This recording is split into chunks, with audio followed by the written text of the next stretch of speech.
Bonjour Alma Dufour. Bonjour. Vous êtes chargé de campagne pour l'Association des Amis de la Terre et avec les organisations ATTAC et ANV COP21, vous appelez à une mobilisation intitulée Stoppons Amazon avant qu'il ne soit trop tard. Alors quel est l'objectif de cette initiative? L'objectif, c'est de demander au gouvernement et à sa majorité à l'Assemblée de prendre des actions urgentes en fait, qui s'imposent face à la menace que représente aujourd'hui l'expansion d'Amazon en France, d'Amazon et des autres géants du e-commerce évidemment, mais d'Amazon en premier lieu vu qu'il est largement dominant dans ce secteur. Ce qu'on leur demande très concrètement en réalité, et ce qu'on leur demande depuis d'ailleurs déjà 2 ans, c'est en premier lieu un moratoire sur les projets d'entrepôts d'Amazon et des autres acteurs du e-commerce en cours. Parce qu'aujourd'hui, à l'heure où on parle, Amazon continue d'ouvrir des projets en France. Il y a un permis de construire pour un énorme projet, 3 énormes projets en réalité en un, qui vont être autorisés par le maire de Petit Couronne à Rouen dans les prochains jours, probablement d'ici quelques jours. Donc un projet Amazon, alors qu'on est en pleine polémique sur l'impact que ce modèle peut avoir sur les petits commerces notamment. Il y a aussi un énorme projet vers Nantes de Montbert de 189 000 m2 qui va aussi bientôt être autorisé dans quelques mois, plutôt celui-là. Et enfin, une agence de livraison à Briec, donc en Bretagne, qui devrait être autorisée aussi dans les prochains jours. Donc c'est urgent en fait de stopper ces projets. On est en bataille juridique contre plein d'autres projets et ce sera le départ après d'un encadrement nécessaire du modèle d'un point de vue à la fois climatique, social et évidemment fiscal. Quel est le rapport emploi créé, CO2 émis pour un groupe comme Amazon? C'est un modèle en fait qui est très peu intensif en emploi par rapport aux quantités de marchandises vendues. En ce sens-là, le ratio emploi créé CO2 émis est extrêmement négatif pour les géants du e-commerce et c'est très important de rappeler qu'il y a un lien dans la transition écologique et sociale entre les nombres d'emplois qu'on va créer et la question du CO2 qui est émis par ailleurs, parce qu'on doit s'engager dans une transition écologique ambitieuse d'ici 10 ans. On n'a que 10 ans pour agir concrètement. Si on doit décroître le nombre de marchandises qu'on importe chaque année parce que ça contribue lourdement aux émissions de gaz à effet de serre, il va falloir le faire en préservant le maximum d'emplois dans le secteur du commerce. Et donc notamment en préservant les petits commerces qui sont beaucoup plus intensifs en emploi qu'une entreprise comme Amazon. Donc c'est en articulant ces deux dimensions qu'on se rend compte que le modèle Amazon est incompatible avec la transition écologique et sociale puisqu'il fait davantage de surproduction que les autres acteurs tout en détruisant davantage d'emplois. Pour vous donner un chiffre, aux États-Unis, le ratio, c'est 4,5 emplois détruits pour un créé par Amazon. C'est 670 000 destructions nettes en 12 ans, donc en comptant les créations.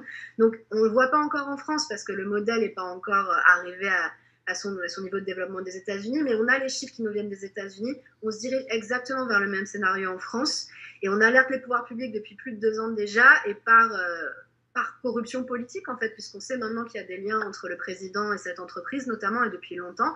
Le gouvernement refuse d'agir et exclut même les entrepôts de e-commerce du moratoire demandé par la Convention citoyenne pour le climat. Le moratoire sur les zones commerciales devait aussi intégrer les entrepôts et le gouvernement a dit d'accord les zones commerciales, pas les entrepôts de e-commerce. Comment comptez-vous vous mobiliser à l'occasion de cette journée du Black Friday?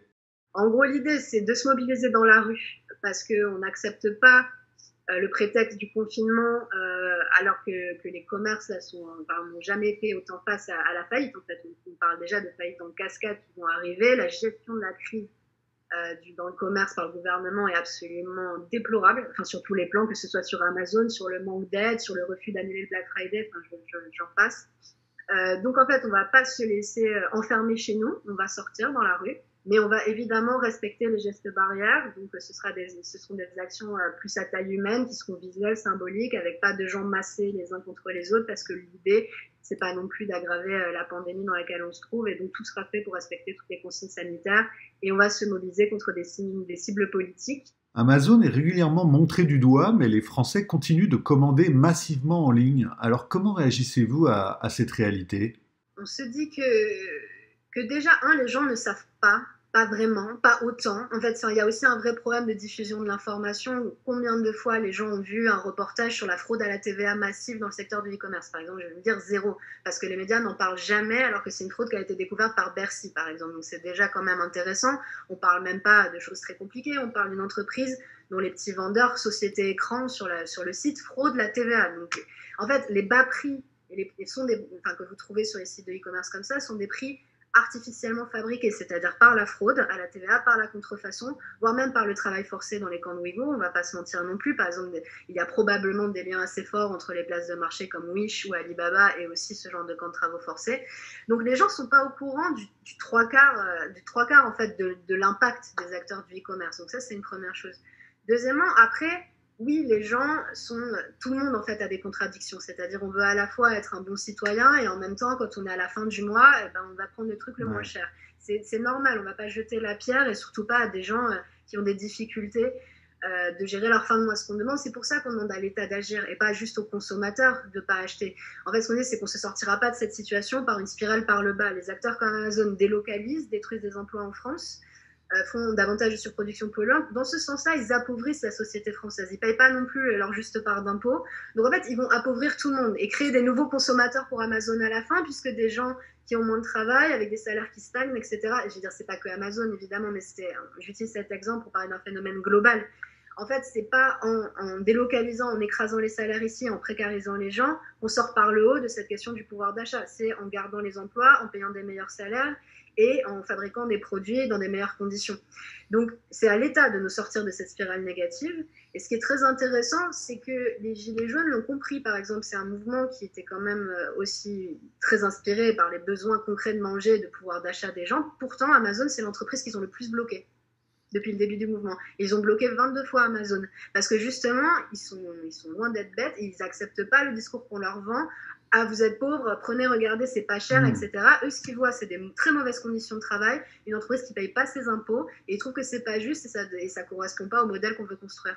Des responsables politiques et syndicaux appellent à imposer une taxe exceptionnelle sur les ventes d'Amazon, entre autres, afin de stopper l'expansion du géant du e-commerce. Qu'en pensez-vous? Ça fait des années qu'Amazon ne contribue pas à la hauteur de son chiffre d'affaires en France à l'effort public. Donc, surtout dans cette période où depuis 2 confinements de suite, ils ont le droit de continuer à vendre alors que les commerces sont fermés, ça me paraît être effectivement la moindre des choses. Mais je reprendrai pour financer un fonds de solidarité justement pour aider les commerces à payer toutes leurs charges parce que ce qu'on ne dit pas, c'est qu'il y a des aides, mais ils se sont endettés considérablement. Leurs loyers n'ont pas été annulés pendant le premier confinement. Pendant le deuxième confinement, on ne sait pas encore. Donc en fait, ils font vraiment face à des faillites, à des menaces de faillite en cascade, il faut le dire aussi. Donc ce fonds de solidarité, il serait quand même plus que bienvenu. Mais je reprendrai aussi les termes de Habib Latrèche, qui est syndicaliste chez Amazon d'ailleurs, qui dit taxer c'est bien, mais réguler c'est mieux. C'est-à-dire que la taxe ne suffit pas, c'est pour ça qu'on demande un moratoire, qu'on demande d'agir sur le fret. Il faut changer toutes les conditions réglementaires qui permettent aujourd'hui à ce modèle de s'implanter en France. Merci Alma Dufour, et l'humanité suivra avec attention la mobilisation des Amis de la Terre à l'occasion de cette journée du Black Friday.